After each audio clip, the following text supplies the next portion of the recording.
Okay guys, तो आज के सेशन में हम लोग डिस्कस करेंगे फिर से सुपर मेथड किस तरीके से यूज करना है। बट इस बार हम लोग मल्टीपल इनहेरिटेंस के अंदर में इस कंसेप्ट को हम लोग समझेंगे। जैसे लास्ट क्लास में हमने सिंगल इनहेरिटेंस में हमने डिस्कस किया था, यहाँ पे मल्टीपल में कैसे काम करेगा समझते हैं।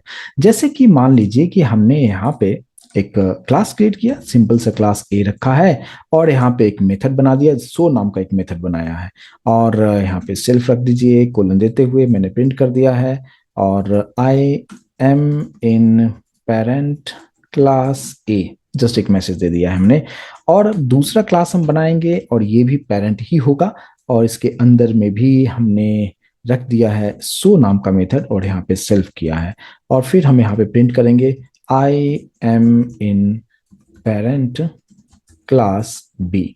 तो दो पेरेंट क्लास बनाया है, दोनों में कोई लिंक तो है नहीं क्योंकि दोनों अलग अलग सेपरेट क्लास बनाया, लेकिन दोनों के पास सो नाम का मेथड है। अब नीचे आते हैं, अब मैंने यहाँ पे एक क्लास बनाया सी और उसमें सी चाहता हूं कि इसका जो सी का जो पेरेंट होगा ए भी होगा और बी दोनों ही होगा और इसमें कोई कुछ कोडिंग करेंगे नहीं, फिलहाल जस्ट हम पास करके छोड़ देते हैं। ठीक है, अब आप देखिए कि यहाँ पे ऑब्जेक्ट आप बनाते हैं अगर, तो आप किसके लिए बनाएंगे? ऑब्वियस सी बात है, चाइल्ड के लिए बनाएंगे आपने। तो चाइल्ड के लिए हम यहाँ पे ऑब्जेक्ट बना रहे हैं, सी ओ इक्वल्स टू, यहाँ पे सी के लिए हमने ऑब्जेक्ट बनाया। अब आप बताइए कि अगर आप इस सी ओ से कॉल करना चाहेंगे इस सो को, तो कौन सा सो मेथड कॉल होगा? थोड़ा सा सोचिए और बताइए, क्या ए वाला कॉल होगा या बी वाला सो मेथड कॉल होगा? क्योंकि आप जानते हैं सी जो है चाइल्ड है ए का और बी का, दोनों का ही चाइल्ड चाइल्ड है। तो किसका कॉल होना चाहिए? लाइन नंबर 13 की वजह से आउटपुट हमें I am in parent class A आएगा या I am in parent class B आएगा। राइट, देखिए यहाँ पे कंसेप्ट क्या है। अब यहाँ पे ए कॉमा बी अगर आप लिखते हैं और मेथड ओवरराइड हो रहा है, यानी पेरेंट के पास, जो फर्स्ट पेरेंट के पास में, उसके पास भी सेम मेथड है, उसके पास भी यही नाम का मेथड है। तो इस केस में क्या होता है कि आप यहाँ पे जो ब्रैकेट में जो आपने चीजें लिखा है ना, ए कॉमा बी जो लिखा है, पहले अगर आपने ए लिखा है, इसका मतलब क्या कि अभी जो सो मेथड कॉल होगा ए वाले को प्रायोरिटी देगा और ए के अंदर में, सो मेथड के अंदर में हमने लिखा है I am in parent class ए, इसी को वो प्रिंट करके आपको दिखाता है। रन करके देखते हैं, देखिए क्या मैसेज आया यहाँ पे, आई am in parent class A. I hope कि कंसेप्ट समझ में आया होगा। राइट, अब इसी को हम कॉपी कर लेते हैं और कॉपी करते हुए हम नीचे रख देते हैं। ठीक है, और अब आप देखिए कि हमने यहाँ पे ए कॉमा बी रखा था तो ए वाला आउटपुट आया।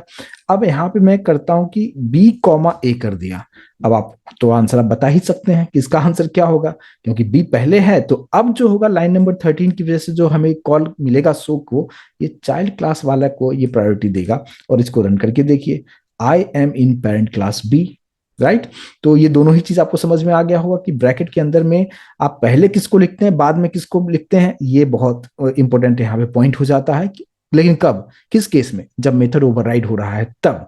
लेकिन आप चाहते हैं कि मुझे दोनों का ही आउटपुट हमें चाहिए, तो कैसे करना है?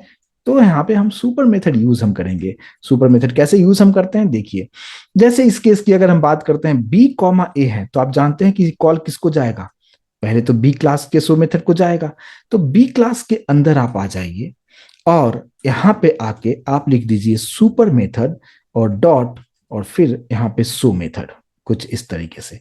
तो यहाँ पे क्या होगा कि आप जब लाइन नंबर 14 से हम कॉल कर रहे हैं, सो मेथड को कॉल कर रहे हैं, तो किसका मेथड कॉल होगा? क्योंकि बी पहले लिखा है तो बी का सो मेथड कॉल होगा। जैसे बी का सो मेथड कॉल हुआ, इसके अंदर फिर से क्या लिखा हुआ है? Super method dot so. इसकी वजह से ये वाला मेथड कॉल हो जाएगा और उसके बाद फिर आपको ये मैसेज प्रिंट हो जाएगा। अगर आप यहाँ पे रन करके देखेंगे, अभी आप देख पाएंगे I am in parent class A, I am in parent class B, proper तरीके से प्रिंट करके आपको दिखाता है। लेकिन फिर आप यहाँ पे सोचेंगे कि लास्ट क्लास में जो हमने सुपर मेथड के बारे में बताया था, आपको ये बताया था कि सुपर मेथड का काम क्या होता है कि वो अपने पेरेंट के मेथड को कॉल कर सकता है। लेकिन क्या आप यहाँ पे देख रहे हैं कि क्लास बी और क्लास ए आपस में कोई लिंक है क्या? बिल्कुल लिंक नहीं है। बट फिर भी यहाँ पे हमने क्लास बी के अंदर में सुपर मेथड यूज करके और एक के मेथड को एक्सेस कर लिया है। तो यहाँ पे दूसरा कंसेप्ट होता है, ये है कि सुपर मेथड से पेरेंट क्लास के मेथड को तो कॉल कर ही सकते हैं, साथ साथ उसके नेक्स्ट वाले क्लास के मेथड को भी कॉल कर सकते हैं। बस इतना आपको कंसेप्ट समझना है। यहाँ पे एक कंसेप्ट आ जाता है जिसको हम कहते हैं method order resolution. Method order resolution क्या होता है? वो भी यहाँ पे आप थोड़ा सा समझिए। यहाँ पे मैं थोड़ा सा इसको मार्क डाउन करना चाहूंगा, जिसको कहते हैं मेथड ऑर्डर रिजोल्यूशन, और शॉर्ट में इसको कहते हैं MRO, इसको हम कहते हैं। और इसको मैं मार्कडाउन के अंदर रखूंगा और शिफ्ट एंटर करूंगा। मेथड ऑर्डर रिजोल्यूशन ये बताता है कि इंटरनली जो है पाइथन कहाँ से कहाँ तक जा रहा है, मीन्स कैसे, देखिए कैसे आइडेंटिफाई करता है कि किसको कॉल करना है। जैसे देखिए यही हमने कोड कॉपी पेस्ट यहाँ पे कर दिया है, ठीक है। अब नीचे आते हुए मैं यहाँ पे प्रिंट में करूंगा, प्रिंट में कर रहा हूँ कि सी, जो हमारे पास जो सी का जो क्लास है सी, हम वो लिखेंगे और डॉट करते हुए और जस्ट आप लिखेंगे MRO इस तरीके से, ठीक है। C.MRO मेथड, इसको अगर आप रन करके आप देखेंगे, अभी आप देखिए क्या दिखा रहा है ये। अच्छा, यहाँ पे ऑब्जेक्ट का नाम नहीं लिखना है, डायरेक्टली क्लास का नाम लिख के MRO से आप कॉल करेंगे। MRO इनबिल्ट मेथड है, जिसका मैंने फुल फॉर्म ऊपर लिख दिया है, मेथड ऑर्डर रिजोल्यूशन। आपको समझ में आएगा कि कौन से ऑर्डर में चीजें हैं इंटरनली एग्जीक्यूट हो रहा है। अभी आप देखिए सबसे पहले यहाँ पे क्या बता रहा है, यहाँ पे ये इस पे फोकस कीजिएगा। पहले वो सी पे जा रहा है, ठीक है। सी से फिर किसको क्या, बी को। सच में जा रहा है क्या, आप देखिए सी से हम पहले किसका नाम रखे हैं, बी का, तो सी से वो बी पे जा रहा है और फिर बी से ए पे जा रहा है और ए के बाद फिर आपका ऑब्जेक्ट वाला पार्ट यहाँ पे आ रहा है। तो ये जो पार्ट होता है ना, सी से बी पे जा रहा है, बी से ए पे जा रहा है और फिर ऑब्जेक्ट पे जा रहा है, तो इसी को हम कहते हैं क्या, मेथड जो है MRO, यानी मेथड रिजोल्यूशन ऑर्डर या MRO जो इसको हम कहते हैं। आई होप कि इसको समझ पा रहे होंगे, राइट। अच्छा, लेकिन अगर देखिए इसी को हम फिर से हम कॉपी करके हम नीचे रखेंगे, ठीक है। और अब मैंने यहाँ पे कर दिया है क्या, A, B कर दिया है। अब आप बताइए कि A, B करने का मतलब क्या, कि अब जो होगा ये शो मेथड किसको कॉल जाएगा, ए क्लास का जो शो मेथड है इसको कॉल जाएगा। तो क्या ये सुपर मेथड यहाँ पे लिखना सही है, बिल्कुल सही नहीं है। इसको हम कट करके हम कहाँ पे रख देंगे, इसके नीचे यहाँ पे रख देंगे।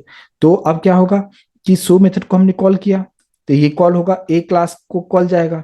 इसके बाद ये मैसेज प्रिंट करके आपको दे देगा कि आई एम इन पेरेंट क्लास ए, और इसके नीचे फिर सुपर मेथड से काम करते करेगा वो, और इसका जो नेक्स्ट है उसको ये कॉल कर देगा। अभी अगर आप इस केस में यहाँ पे भी मैंने वही रखा है, MRO को हमने कॉल किया है।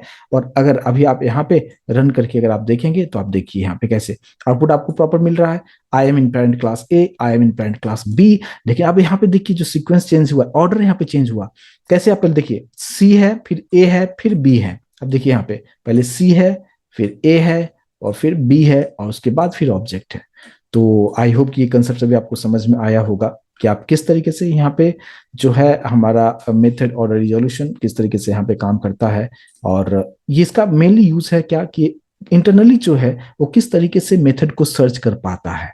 तो इसलिए हम इसका यूज हम करते हैं, और इसलिए मैंने इसको यहाँ पे प्रिंट करके भी आपको दिखाया कि यहाँ पे MRO नाम का इनबिल्ट मेथड है, और उसको मैंने एग्जीक्यूट भी यहाँ पे करा के आपको दिखाया। तो यहाँ पे सुपर जो मेथड है उसके बारे में भी आपको बताया कि सुपर मेथड हम मल्टीपल इनहेरिटेंस में किस तरीके से यूज हम करते हैं, और साथ साथ MRO के बारे में भी आपको यहाँ पे डिटेल आपको एक्सप्लेन कर दिया है। नेक्स्ट सेशन में एक और हम सेशन हम रखेंगे जिसमें हम सुपर के बारे में ही डिस्कस करेंगे। सुपर का एक और यूज क्या है उसके बारे में हम नेक्स्ट सेशन में डिस्कस करते हैं। Thank you so much guys.